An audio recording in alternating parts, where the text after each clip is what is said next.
Okay, let's try to unpack this. We're starting this deep dive with an analogy that, frankly, sounds a little bit insane. It does. It's on the edge of complete absurdity. So imagine your own personal finances for a second. You've maxed out every single credit card you have, drained every line of credit. You are just drowning in debt. A pretty dire situation for anyone. Right. And to solve this, to get out of this mess, you decide to invent a new digital bank account for yourself, one where you can just log in and type in that you have more money. You just digitally create funds. Exactly. And then you use those brand new, totally virtual funds to pay off your very real credit card debt. For any individual, that is. That's not just bankruptcy. That's a kind of financial self-destruction. It violates every single principle of, basic solvency. The collapse would be immediate. Instantaneous and total. You're paying real debt with money that represents, nothing. No real value, no production. It's a fantasy. And here's the paradox that we're diving into today. Because that exact absurdity, that is the fundamental mechanic the United States government uses every single day. It is the engine room. It's how the entire operation is financed. It's just a mind-bending reality. And we need to be clear, we're beyond just traditional borrowing here. Normally, a government issues debt, and it has to find people in the world with real savings to buy it. External capital? External capital, exactly. But in this system, you have the government, through the Treasury, selling debt. Yeah. And then its own monetary institution, the Federal Reserve, steps in to buy it back. Often as the biggest buyer in the room. Sometimes the only buyer that matters. And the key is how the Fed makes those purchases. It's not using tax money. It doesn't have a giant savings account. It just creates the money out of thin air. It creates the necessary funds ex nihilo, that's the classical term, digitally. It's a closed loop. The government is essentially borrowing from itself with a limitless ability to print money. The sources we've been digging into, they call this the most gigantic financial manipulation of modern history. And what's truly staggering, the part that's hard to wrap your head around, is that this mechanism, this whole house of cards, is what's currently holding up the entire global economy. So that's our mission for this deep dive. Yeah. We need to trace where this system came from, understand how it works today, and then ask the big question. How long can it possibly last? Before that foundation of collective confidence finally cracks and we face the kind of reckoning that, history tells us is pretty much inevitable. Okay, so to really get the scale of this, we have to start with the basics, the object at the center of it all. What exactly is a Treasury bond today? Fundamentally, it's a very simple promise, a promise of reimbursement. When the Treasury issues a bond, they're just asking for cash today. An IOU from the government. Exactly. An IOU that says, give us your money now and we promise to pay you back later with interest. It might be a promise for 3 months or it could be for 30 years. And for centuries, these IOUs have been seen as something special, the most secure placements on the planet. They really have. They hold this special status because they aren't tied to a company's profits or the price of oil. Their security is backed by the full faith and credit of the U.S. government. That phrase is so important. It's everything. It's a sovereign guarantee. It means you are betting on the survival and the integrity of the United States itself. It's supposed to be the closest thing to a truly risk-free asset. And that deep, almost religious trust is what allows the whole system to function. It lets the U.S. operate in what our sources call a state of chronic deficit. Absolutely. Think about what that trust buys you. If, say, Italy or Brazil were to spend way more than they tax year after year, investors would get nervous. They'd get very nervous. They'd start demanding higher and higher interest rates to compensate for the risk, a risk premium. Eventually, their borrowing costs would become totally unsustainable. But the U.S. has what was famously called an exorbitant privilege. That's the phrase. The privilege of knowing there will always be demand for your debt. The U.S. has been able to run these huge deficits with the certainty that a buyer, a foreign central bank, a Japanese pension fund, would always be there. Which keeps their borrowing costs artificially low. It effectively subsidizes American spending on a global scale. And let's just be really clear, if you're listening.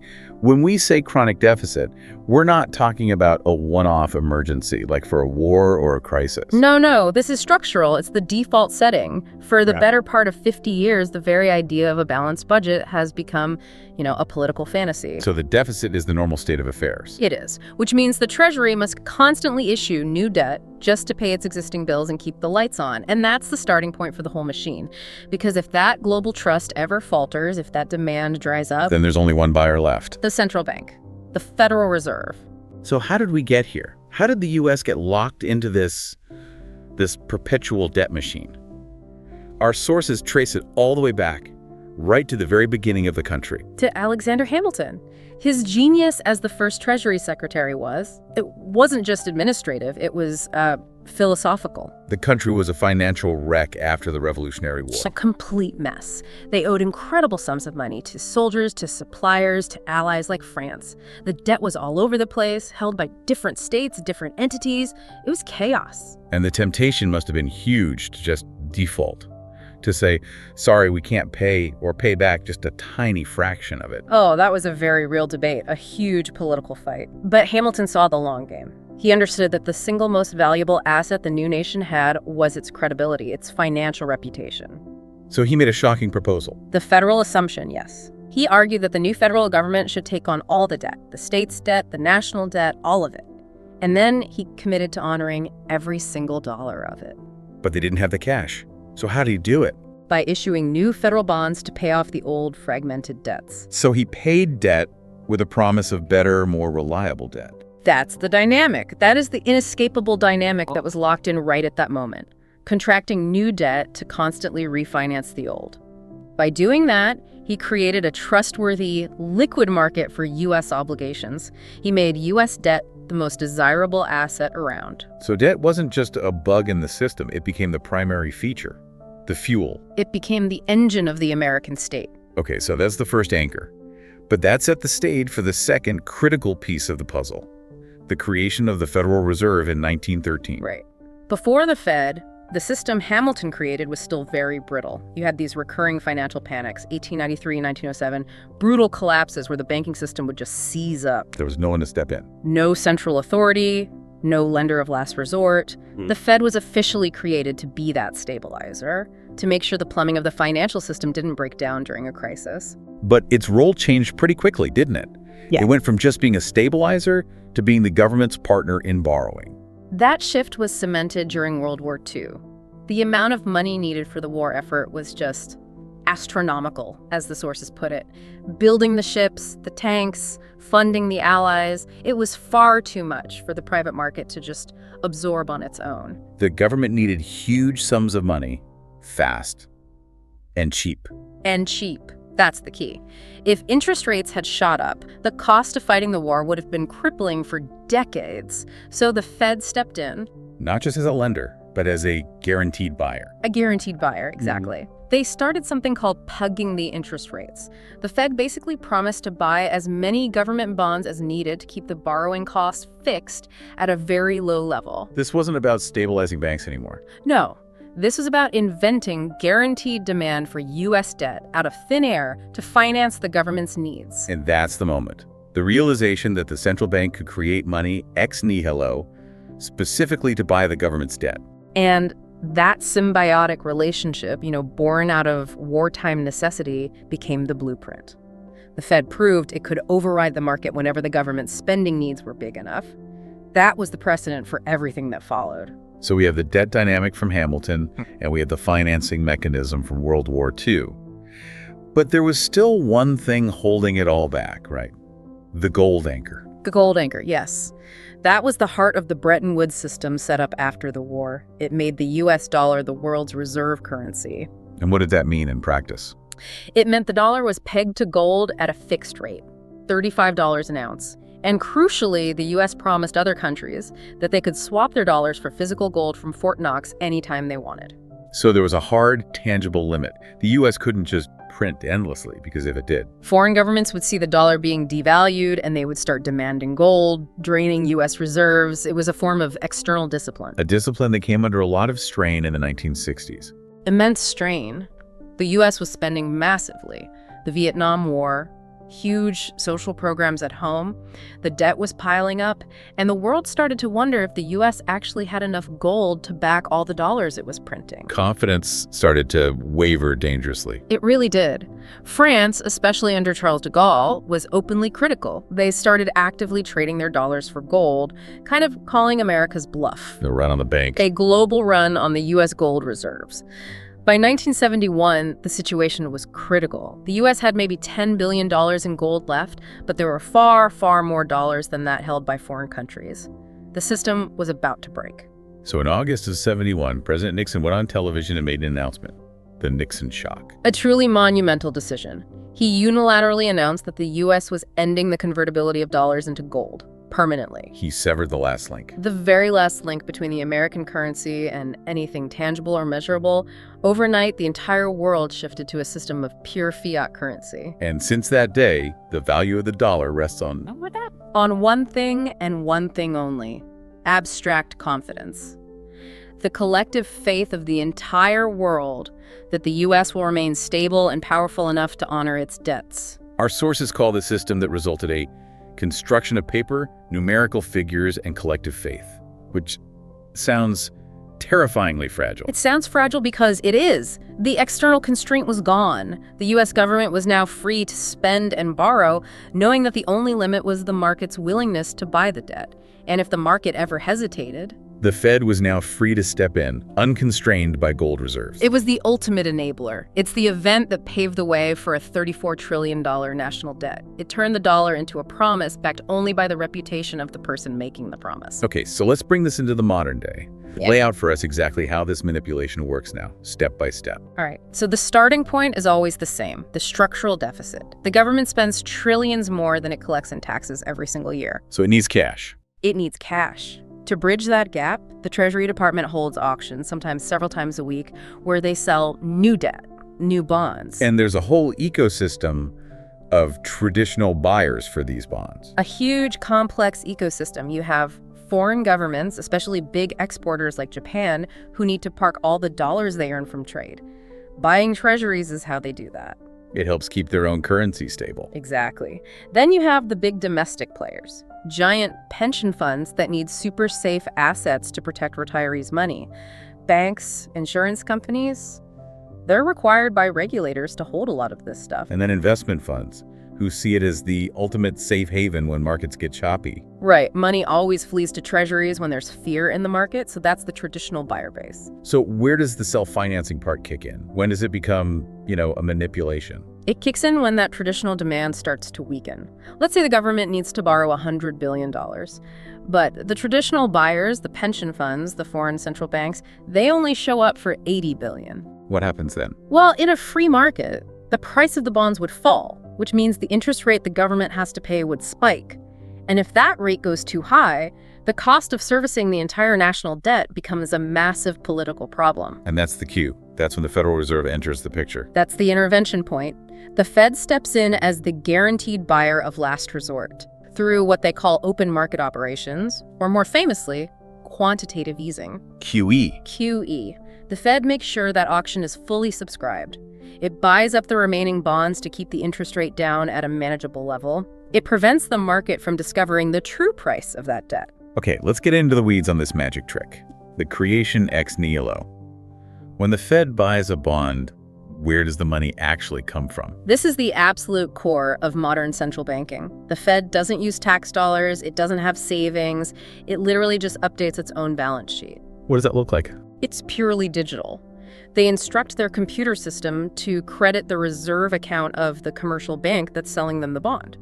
So new digital dollars bank reserves are created with a keystroke and appear in that bank's account. So it's just new money injected directly into the banking system. Completely new money. Now, these reserves aren't physical cash you can spend at the store, not immediately, but they are what's called high-powered money. They provide the liquidity and the capital for banks to increase their own lending. And that new money starts to trickle out into the broader economy. Exactly. It drives down interest rates for everyone, and it pushes up the prices of other assets like stocks and real estate, but it all starts with that initial, purely digital creation of new reserves. And this became the go-to tool in a crisis. Let's look at 2008 versus 2020.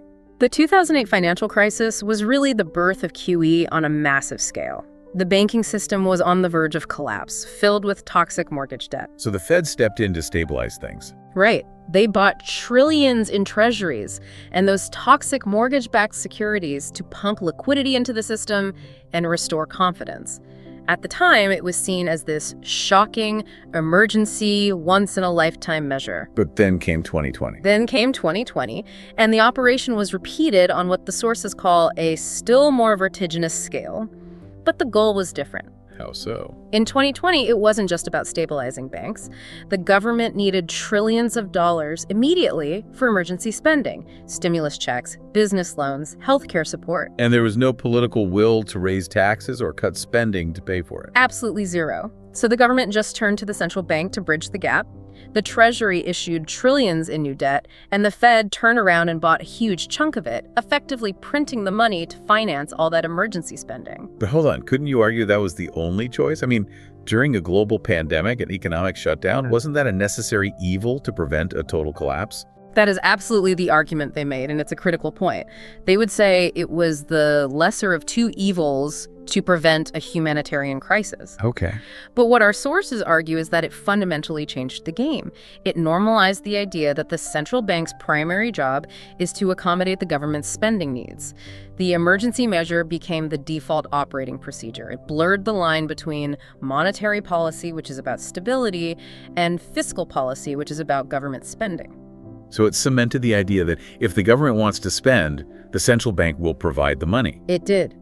And it created a system with very clear winners and very clear losers. Let's talk about that. This isn't a neutral process. Who are the primary beneficiaries of this system of self-financing? The winners are the ones who benefit from all this cheap, abundant liquidity. And first on that list, obviously, are politicians. Why them? Because it gives them enormous fiscal space. They can promise and deliver on huge spending programs, infrastructure, social safety nets, military expansion, without having to send you, the voter, a bigger tax bill. They get the political credit for the spending without the political backlash of the taxes. It's the ultimate political cheat code.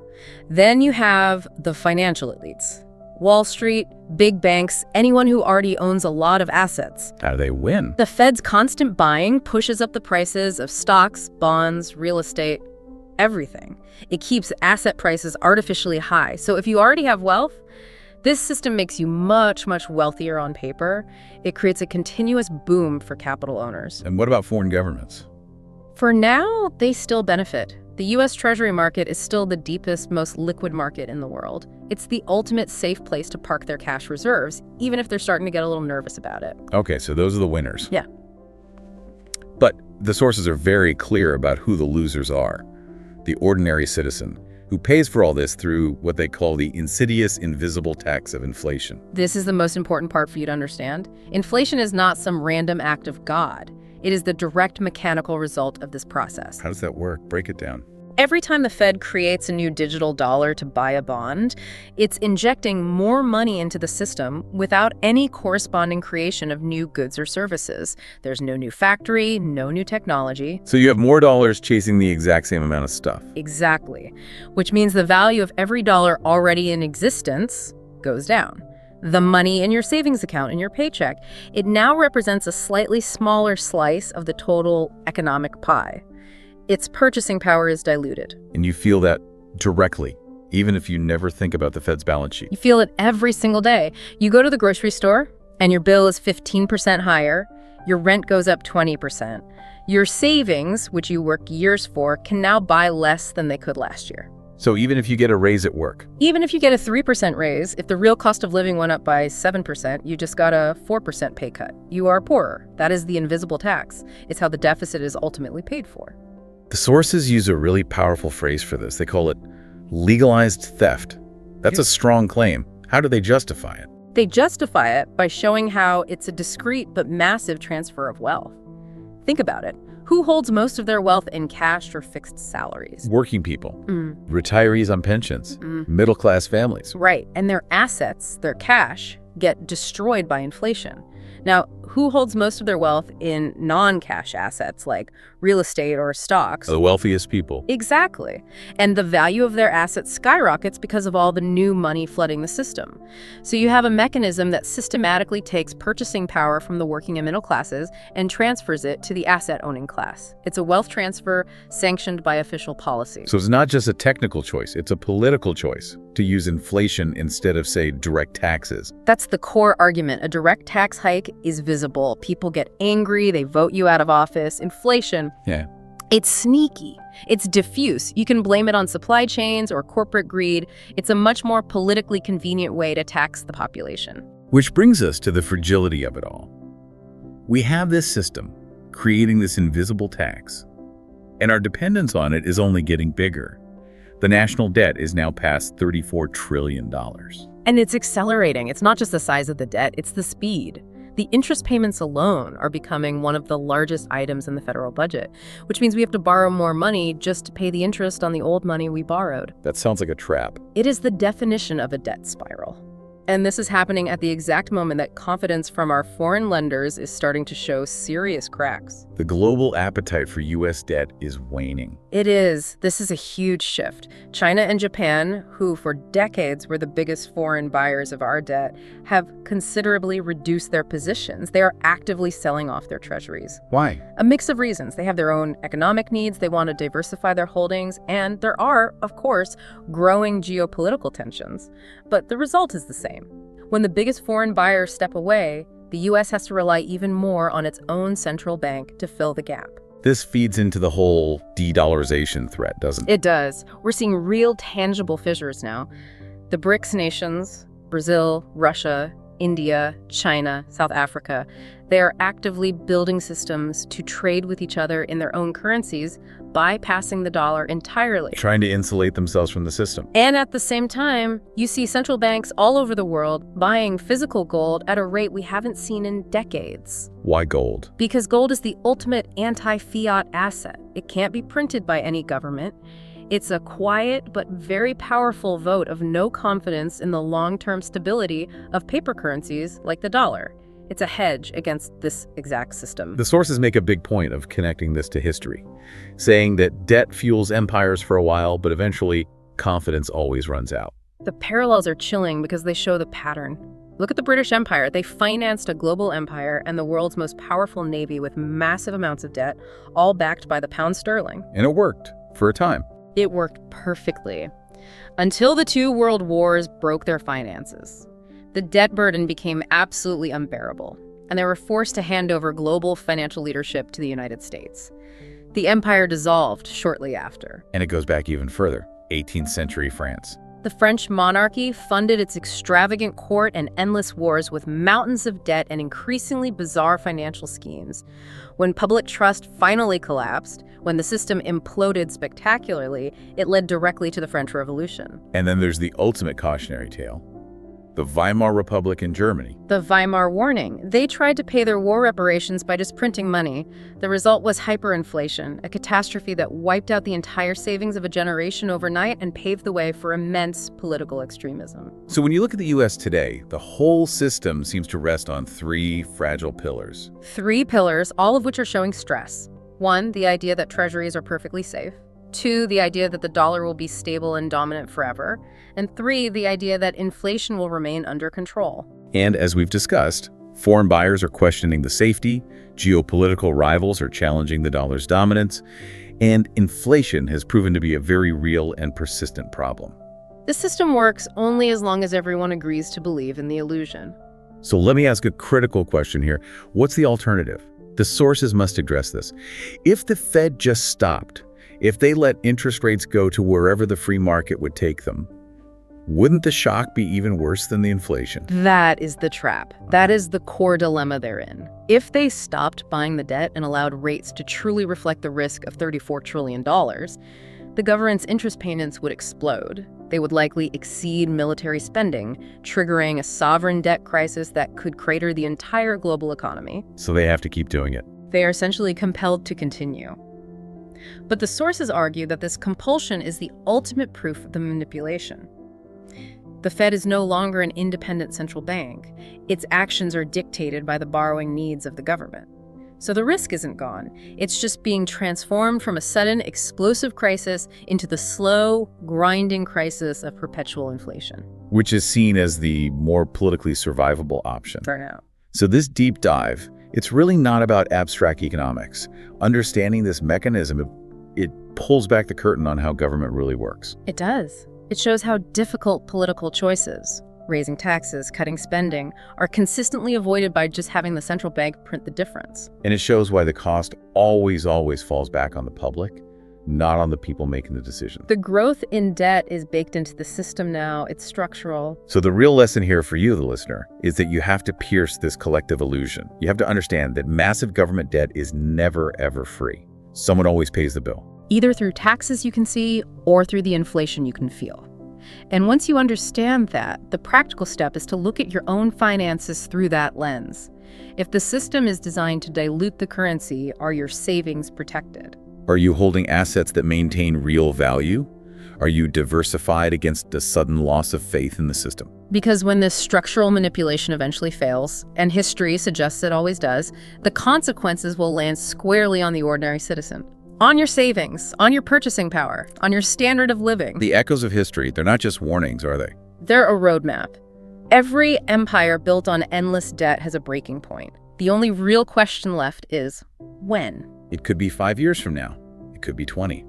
The timing is impossible to predict because collective belief can sustain an illusion for a surprisingly long time. But the adjustment is inevitable. And those who understand how the machine works right now, who prepare their finances to protect against that invisible tax of inflation, who recognize these systemic risks, they will be infinitely better positioned than everyone who just assumes the system we have today will last forever. That preparation, that's the only real defense against the end of the illusion.